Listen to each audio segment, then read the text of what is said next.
פלסטינים. שורש הבעיה טמון בשם עצמו.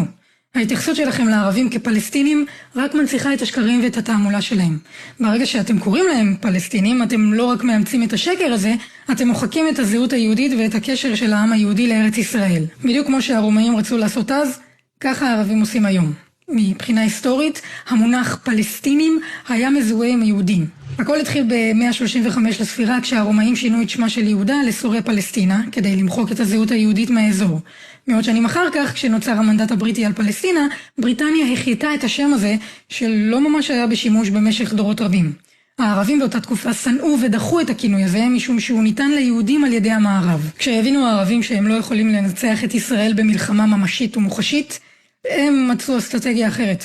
הם האמינו שברגע שהם הזדהו כפלסטינים, שמוצאם מישראל ששמה שונה לפלסטינה, האנשים מהמערב לא יטרחו לבדוק את ההקשר ההיסטורי והעמוק יותר של השם. עצלנות, בורות. כך נולד השקר המודרני הגדול ביותר שהמערב קנה. פתאום האמת התהפכה. היהודים ששבו לארצם הוצגו ככובשים, פולשים, כמי שבאו להרוג ערבים, לגרש אותם מאדמתם ולתפוס את רכושם. אירוני, לא? בדיוק המעשים האלו ננקטו במשך מאות שנים נגד יהודים מאירופה ויהודים ממדינות מוסלמיות. אגב, מה שקרה ליהודי מדינות ערב כמעט ונמחק מהזיכרון.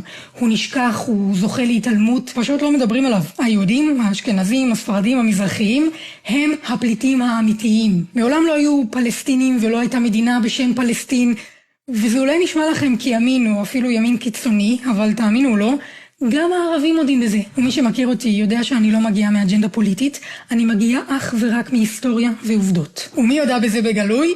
זוהיר מוחסן, אחד ממנהיגי אש"ף בריאיון משנת 1977 לעיתון ההולנדי. העם הפלסטיני אינו קיים. הקמת מדינה פלסטינית היא רק אמצעי להמשך מאבקנו נגד מדינת ישראל למען אחדותנו הערבית. כיום אין הבדל בין ירדנים, פלסטינים, סורים ולבנונים, רק מסיבות פוליטיות וטקטיות אנחנו מדברים על קיומו של עם פלסטיני. כן, קיומה של זהות פלסטינית נפרדת קיימת רק מסיבות טקטיות. ירדן, שהיא מדינה ריבונית עם גבולות מוגדרים, לא יכולה להעלות תביעות על חיפה ויפו, בעוד שאני כפלסטיני יכול לדרוש ללא ספק את חיפה, יפו, באר שבע וירושלים. אך ברגע שנשיב לעצמנו את כל פלסטין, לא נחכה אפילו דקה כדי לאחד את פלסטין וירדן. הבנתם? הם יכולים להזדהות איך שהם רוצים, אבל לא על חשבון היהודים.